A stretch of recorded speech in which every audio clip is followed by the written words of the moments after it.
Belsi, muchas gracias por tu pregunta. El tema de la transparencia tiene mucho que ver también con cuáles son las normas que tenemos nosotros que incluir dentro de la legislación colombiana.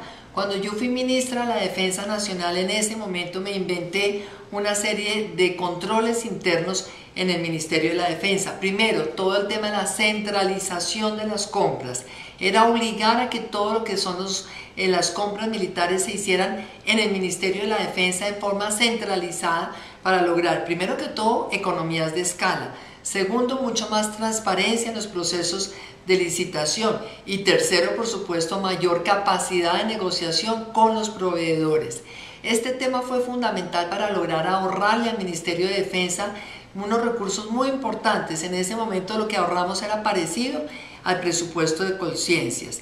En segundo lugar, cuando hablamos de transparencia, tenemos que entender que no solamente se trata de los temas de compras y de licitaciones, también esto tiene que ver con las decisiones que se toman al interior del gobierno. Muchas veces se decide expedir un decreto que va a beneficiar a un sector en particular en detrimento de pronto de todo el país y nadie se entera siquiera. Una de las cosas que le he pedido a Camilo Gómez, mi fórmula a la vicepresidencia, es que estudiemos desde ya una ley en la cual todos los proyectos de decretos que vamos a expedir en nuestro gobierno deberán publicarse en la página web de la presidencia por lo menos una semana antes. Y lo segundo, tendremos que hacer para cada proyecto de decreto o cada proyecto de ley de iniciativa gubernamental un análisis de costo-beneficio. Es decir, este decreto que vamos a expedir está orientado a tal sector, ¿a quiénes afecta? ¿Cuál es el costo económico? ¿Cuál es su impacto? ¿Positivo para ese sector o negativo para ese sector? ¿O positivo para todo el país o negativo para todo el país? Estos son elementos que pienso yo que contribuyen a la transparencia en la toma de decisiones. Y en tercer lugar, también le he encargado a Camilo preparar el proyecto de ley en donde vamos a reglamentar todo lo relacionado con el famoso cabildeo, es decir, el lobby.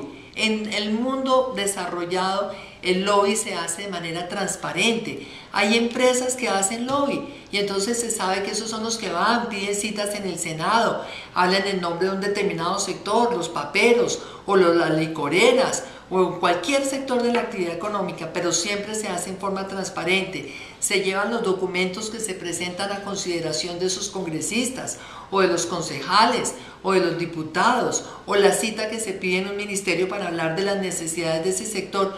Todo tiene que reglamentarse de tal forma que trabajaremos nosotros en ese proyecto de ley de cabildeo que es de verdad muy importante para tener mucha más transparencia. Y en cuarto lugar, nosotros promoveremos el uso de los mecanismos de participación ciudadana para que la ciudadanía realmente sepa cómo intervenir en el análisis de los proyectos de presupuesto. Por ejemplo, a través de la participación ciudadana, un grupo de ciudadanos pueden influir en cuál es el presupuesto de la nación o cuál es el presupuesto de una determinada alcaldía. Entonces vamos a desarrollar todavía más esos mecanismos para lograr siempre que haya una opinión o una participación, aunque no sea obligatoria, pero siempre la sociedad civil participando en decisiones del sector público. Yo creo que aquí estamos hablando de 5 instrumentos que creemos que van a contribuir muchísimo a la transparencia. Y el último, muy importante, que me lo han cuestionado algunos, pero que yo creo que es conveniente, es pedir que cualquier funcionario público que llegue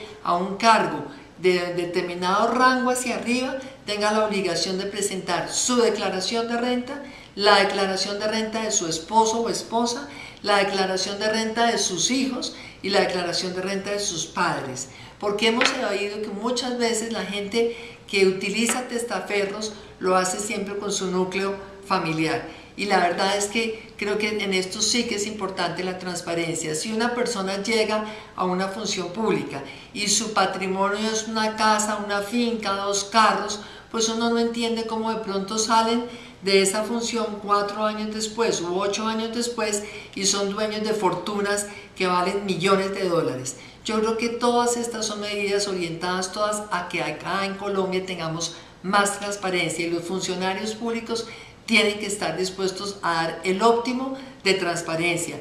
Nuestros jueces, nuestros ministros, nuestros concejales, nuestros militares, todos realmente cuando estamos en una función pública debemos estar dispuestos a que nos hagan ese escrutinio. La única salvedad quizás son los temas de la seguridad, pero ¿qué hacemos? Vivimos en un país donde ese riesgo existe, pero pienso que el riesgo de la falta de transparencia es la corrupción.